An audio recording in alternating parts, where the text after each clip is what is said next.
कृपा तो है, सब पर मोरी बराबर दया। भगवान कह रहे हैं सब पर मैं बराबर कृपा करता हूं, पर कोई बिरला सत्संगी ही उस कृपा का रसास्वादन कर पाता है।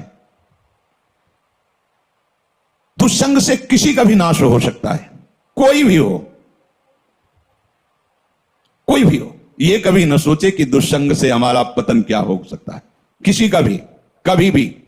सोचो, जो भगवान के दर्शन कर रही हैं और भगवान जिनके झुककर चरण छूते हैं और जो भगवान को ऐसे हृदय से लगा लेती है और माथा चूमती है, माता कैकेयी, उनको यद्यपि वो तो लीला परिकर है, दुष्संग का वहां आरोप नहीं कर सकते, क्योंकि प्रभु की लीला का संपादन करने के लिए वो पूरा परिकर है, चाहे वो मंथरा जी हो चाहे कैकेयी, ये सब बंधनी है। सोचो, एक बार प्रभु को जिन्होंने देख लिया उसको हम दुष्संग कैसे कह सकते हैं? और उन्हीं प्रभु को मंथरा जी भी तो देख रही है, पर वो लीला पात्र हैं। पर वहां दर्शन कराया जाता है कि दुष्संग कितना प्रबल है। सुना आपने महाराज दशरथ क्या कर रहे हैं? कल सुबह कौशल्या पुत्र राम को राज्याभिषेक, चक्रवर्ती सम्राट का युवराज पद कैकेयी जी ने कहा। यह सुनकर के तो ऐसा लगता है कि आज तो जो मांगे मैं दे दूं तेरे को, मेरा राम राजा बनेगा, इससे बढ़कर और क्या बात हो सकती? अभी समझे नहीं आप? अगर भरत राजा बनते और ये बात तुम कहती तो समझ में आती मेरी। मंथरा ने, जब राम राजा बनेंगे तो दासी से ज्यादा तुम्हारी योग्यता नहीं रहेगी, क्योंकि कौशल्या उनकी मां है, वो महारानी के पद पर विराजमान हो। वो आपको पता है महाराज राम को कितना प्यार करते हैं, उन्हीं के संबंध से कौशल्या जी वैसे ही प्रधान है।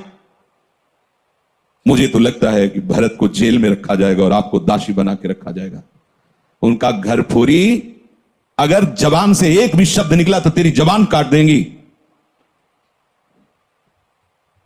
मोरे राम भरत दो आंखें, जैसे दाई और बाई आंख को भेद करके नहीं वर्णन किया जा सकता, ऐसे तुझे पता है राम और भरत मेरी दोनों आंखें, घर फोड़ी, तेरी जबान काट लेंगे अगर बोली। चुप हो गए। फिर बोली, को नृप होए हमें कहानी, चेरी छोड़ी न होई बरानी। कोई भी राजा हो, मुझे क्या, वो तो मैं तुम्हारे हित की बात कहती हूं, मुझे तो दासी ही रहना है। पर ये तुम नहीं जान पा रही, तुम बहुत भोली हो। उधर मैं जाके सब पता लगा के आए हूं, क्या षड्यंत्र रचा जा रहा है। ठीक है, तुम जबान काट लोगी, लेकिन मैं बोलने से नहीं रुकूंगी, जो हो रहा है मैं तुम्हें बताऊंगी। देखा, इतना प्यार, तो क्या बस बात मेरी मान लो, अगर टल गई ये बात तो फिर जीवन भर पछताओगे। सुबह राज्याभिषेक का समय है, कोप भवन में जाओ। महाराज ने वरदान देने की बात आपको कही थी, आप वरदान मांग लेना, मान लो मेरी बात। चढ़ने लगी बात और उठकर चली गई कोप भवन में। जब महाराज को पता चला, महाराज आए, तुम्हें कोप भवन में आने की क्या आवश्यकता थी? तुम तो केवल सूचना दे दी थी, क्या मांग है तुम्हारी? ऐसे बलवान थे महाराज दशरथ कि देवराज इंद्र सहायता के लिए बुलाते थे जब असुरों से संग्राम होता, और भगवान के पिता बनने का सौभाग्य मिला। सब बल ऐश्वर्य संपन्न महात्मा थे महाराज दशरथ जी। और उनका केवल आप मीठी मीठी बातें करते रहते, अपने वचनों पर तो दृढ़ नहीं रहते। कैसी बात करो, रघुवंशी और अपने वचन पर दृढ़ ना होना। रघुवंशियों की आन बान शान है कि प्राण त्याग देते पर वचन नहीं त्यागते। क्या है उनका? आपने कहा था दो वरदान, तो हंस दिए। उनका दो क्या, दो की जगह चार मांग लो, क्या चाहिए तुम्हें? उनका सुना है सुबह राम का राज्याभिषेक होगा। हां, महामंगल, भगवान शिव की कृपा से ये अद्भुत सुख प्राप्त होने जा रहा है अयोध्यावासियों को, राम राजा बनेंगे। उनका हां, तो यही तो बात मैं कह रही हूं। राम का 14 वर्ष का वनवास और भरत का राज सिंहासन पर आरोप। महाराज सोच भी नहीं सकते थे, ऐसे अवाक रह गए, ये क्या? बस यही तो हम कह रहे हैं ना, मीठी मीठी केवल बातें करते हो। दशरथ जी ने कैकेयी जी के चरणों में हाथ रखा, वर्णन आया है, और कहा मेरे प्राण मांग लो तो देने में मैं हिचकूंगा नहीं, लेकिन राम को वनवास ऐसा मत करो। सुबह होते ही मैं भरत को बुला करके राजगद्दी दूंगा, आप कहोगी तो मैं राम और कौशल्या के साथ एकदम एकांत हो जाऊंगा, पर मेरे राम को वनवास। बस हम यही तो कह रहे थे कि मीठी मीठी केवल बातें। आप एक तरह से मूर्छित हो गए महाराज। क्या हुआ देखो, कितना आनंद मंगल होने वाला था, कैसा कुशंग ने स्वयं कैकेयी जी को भी वैधव्य सहना पड़ा। और जो नेत्रों का परम लाभ है 14 वर्ष तक उस लाभ से वंचित रहे प्रभु से। दुष्संग हरि गुरु से ऐसे क्षण में अलग कर सकता है। बहुत जैसे सत्संग में सामर्थ्य है कि लौ मात्र का सत्संग स्वर्ग और भोग मोक्ष आदि का त्यागी बना सकता है, तो ऐसे कुसंग भी कम नहीं है। अगर वो सही कुसंग मिल जाए तो परम पद से भी भ्रष्ट करने का वो मार्ग रच सकता है। इसलिए कह रहे कि दुस्संग सर्वथैव त्याज्य।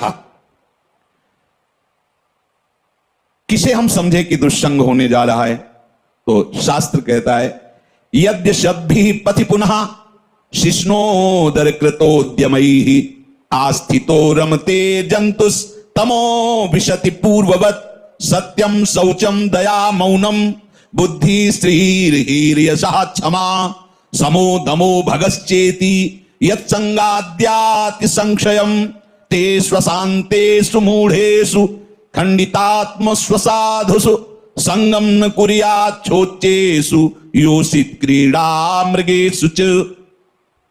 जो केवल रसेंद्री के स्वाद में और जनेन्द्री के भोग में है उसका कभी भी संग नहीं करना चाहिए। शिष्णोदर कृत्योद्यमई, जिसका सारा का सारा उद्यम केवल 2 इंद्रियों के पोषण में है, अच्छा अच्छा खाने को मिले और भोगने को मिले, सबसे बड़ा कुसंग। ये भगवत वाणी। यद सदभी पथि पुनः, सतमार्ग में चल दिया है पर पुनः वो भ्रष्ट हो जाएगा। यद्य सदभी पथि पुनः शिष्णोदर कृतोद्यमई, जो केवल अच्छा अच्छा खाने को मिले और भोग भोगने को मिले जनेन्द्री से, इतना ही उद्यम है। प्राय देख लो, इतना ही उद्यम है। खूब कमाओ और खाओ और भोगो, बस इतना ही जीवन है लोगों की। बच्चापन से लेकर और मृत्यु तक केवल इतनी ही चेष्टा है, खूब भोग संग्रह करो और उनको भोगो और मर के दुर्गति प्राप्त करो। शिष्णोदर कृतोद्यमई, जिनका उद्यम, जिनका प्रयास केवल 2 इंद्रियों के पोषण में है, ये खाया जाए, ये खाया जाए, ये पिया जाए, ऐसे भोग किया जाए, ये घोर कुसंग है भगवत प्राप्ति के मार्ग में। जो भगवत मार्ग में आगे बढ़ना चाहता है, संगम त्यजेत मिथुन व्रतिनाम मुमुक्षुः सर्वात्मनान विशदेत बहिरिंद्रियाणि एकश्चरण रहश्चित्तमनंतैः से युंजीत तद्वृत्तिषु साधुश्चेत प्रसंगः।